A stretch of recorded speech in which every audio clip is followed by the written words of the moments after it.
Amara was born in a humble village where her family struggled to make ends meet. Growing up, she watched the wealthy merchants and noblewomen who came to her village dressed in fine clothes and adorned with jewels.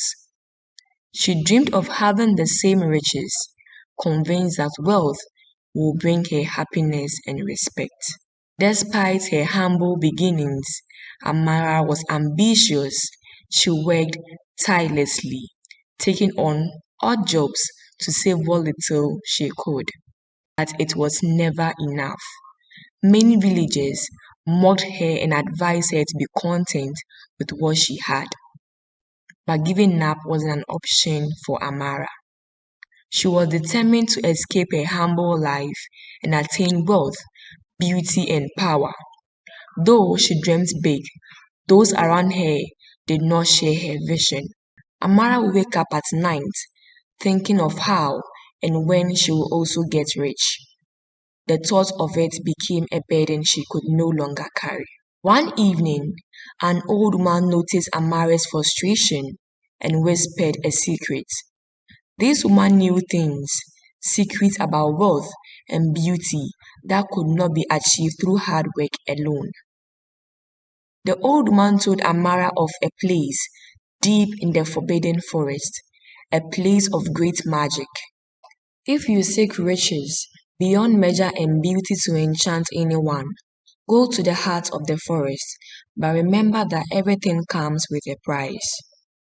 Amara returned to her room that night, reflecting on the old woman's words.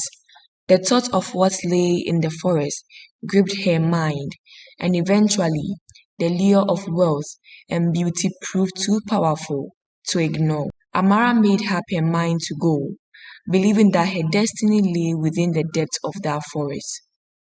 I will pay any price if it meant escaping the life I had, she said to herself. So one cloudy morning, she set off for the forbidden forest.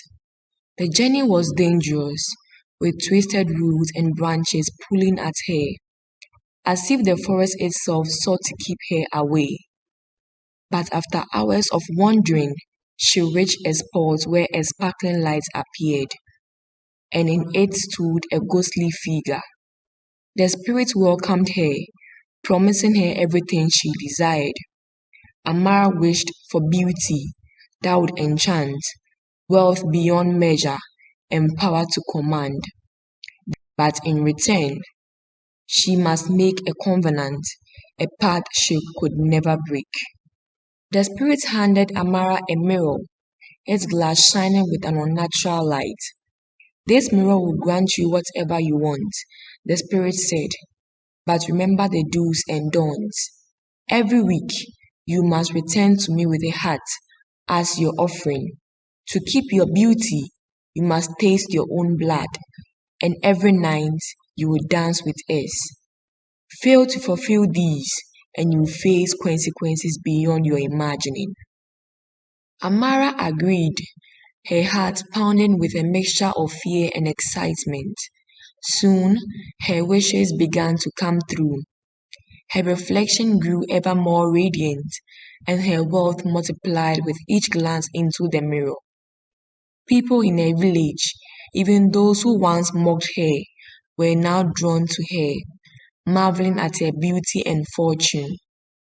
Her friends grew envious, questioning how she had risen so high. Some even suspected dark magic. Amara brushed off their questions, but deep down, she began to feel isolated, unable to trust anyone. Amara soon began to wish not only for beauty and wealth, but for control over her life and others. She whispered her commands into the mirror, and the mirror granted her desires, placing more people under her influence. But with each wish granted, the mirror grew darker. With her newfound charm, Amara was able to command men effortlessly. Those who once ignored her now sought her favor, bringing her treasures, performing tasks, and bending to her will. Her power came at a horrifying cost. Each week, she lured a man into a home, Enchanted by her beauty and charm, they would spend the night together, lost in passion. But as dawn broke, Amara's heart grew heavy with dread. The moment they fall asleep, she would rise, her hand trembling, knowing what she had to do. The spirit demanded a heart as payment, and in a pursuit of power, she had become the very monster she had once feared. To maintain her beauty, she tasted her own blood, as the spirit had instructed. With each secret and each sip, her reflection grew more mesmerizing, but so did the emptiness within her.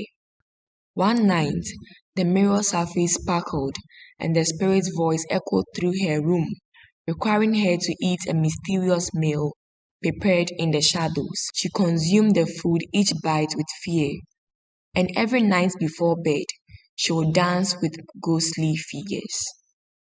The spirit's demand increased as Amara's wealth and influence grew. One night, the mirror's voice instructed her to give not just a taste of her blood, but a piece of herself. Trembling, Amara cut a small piece of her flesh, wrapped in a cloth, and offered it to the spirit. Her power grew, but she felt a deeper emptiness settling in. Left with no choice, Amara continued her dark duties. With each sacrifice, she felt a piece of her soul slipping away. Each night, as the moon rose, Amara would slip into a trance and find herself in the spirit realm, surrounded by spirit beings. At first, she enjoyed the nightly dances, feeling embraced by her otherworldly companions. But as time went on, the dances felt less like joy and more like a hunting obligation. As time passed, Amara began to feel trapped. The treasures that had once brought her joy now seemed meaningless, and her beauty felt like a mask, hiding a secret. One night, as she danced with the spirits at their usual spot, their faces seemed colder and their embraces tighter. She sensed a frightening shift in the spirit realm, as if it too was preparing to claim her as their own. She returned from the dance, feeling deeply unsettled, sensing that her time was running out. Amara realized that the prices of her desires was far greater than what she had anticipated. Each week, she continued her dark rituals, eating a meal prepared by the spirit, taking lives and blood to sustain her beauty and power. She wished to be free of the spirit's demands, and one night, with desperation, she spoke for release, but the spirit only laughed, reminding her of their covenant. This is the life you chose, it said. There is no escape from our agreement. To hide the sacrifices, Amara grew more secretive. She feared someone would discover the truth, so she lured her victims far from the village. Each night, she was haunted by dreams of the men she had sacrificed. One evening, Amara's mirror cracked, a warning that her time was running out. The spirit appeared, demanding a final sacrifice, her own life. Trembling, Amara knew she had no choice. In her final days, Amara realized that her fortune had become a curse. Everything she had once craved now felt like chains, binding her to a life she could no longer escape. The life she had built came at a cost she could no longer pay. Amara realized the true price of her desires. She had gained everything she ever wanted, but had lost herself in the process. Alone and without hope, she vanished into the forbidden forest, never to be seen again. In her village, Amara's story became a whispered warning. Her beauty and wealth, once envied by all, became a reminder of the cost of forbidden desires. The villagers spoke of the young woman who ventured into the forest, seeking riches and power, only to find herself trapped forever in a path that stole her soul. The end.